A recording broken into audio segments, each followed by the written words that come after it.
My name is Gavin Evans, and this is my review of Safe Haven. And I didn't know what to expect from this movie because I know people who love it, but I also know people who hate this movie. So I was very curious, but I ended up liking this movie quite a bit. I think it's a pretty good movie. So let's begin talking about the cast. And we've got Julian Hough, who I think did a great job for 99% of this movie.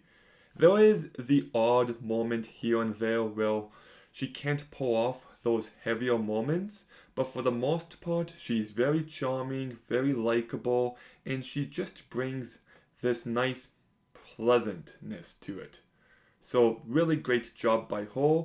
And then you've got Josh Duhamel, who I'm mainly familiar with by the Transformers movies, and this is the best performance I've seen from him by far. He's very likable and charming, and I thought he did a great job. And those two had some great chemistry. I bought the relationship and the way it progresses throughout the movie. It felt very natural. Then you've got Kobe Smulders, who I think does a fine job. I do think her character is severely underdeveloped. And yeah, like she doesn't do bad. I just wish she was given better material. Then you've got David Long, who I think did a pretty good job as well.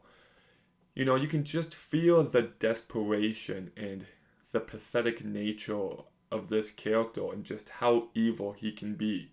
So, yeah, he did pretty good. And then you've got Mimi Copeland, who plays one of the kids, and I was really impressed with her performance. I thought she did a great job. And Noah Lomax is a bit more one note, but he still does fine enough. So, the cast is very strong for the most part, and I do think this movie succeeds in being romantic and charming and sweet and just being a nice feel good movie.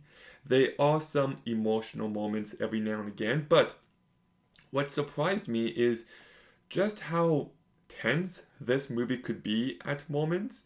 It reminded me of Sleeping with the Enemy with Julia Roberts from 1992, and I wasn't expecting that, and there were some scenes that got me on edge. So you get a little bit more from this movie than you do with other Nicholas Sparks movies. Like, I believe I read that this is the only Nicholas Sparks movie to have a clear antagonist, which I'm not sure that's true because The Best of Me, kinda. But anyways, the antagonistic force really freshened this movie up. But I do got a few issues.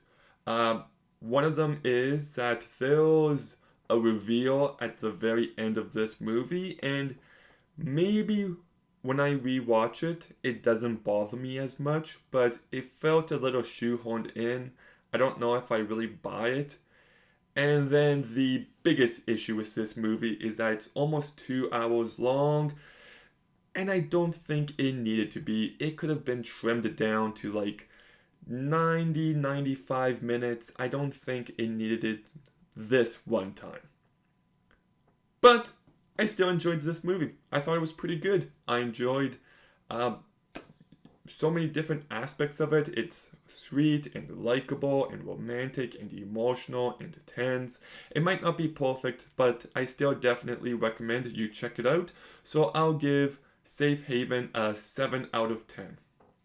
Okay, have you seen Safe Haven? What did you think? Let me know in the comments down below. Make sure you like, comment, subscribe. Stay tuned for more videos soon. And Gavin out.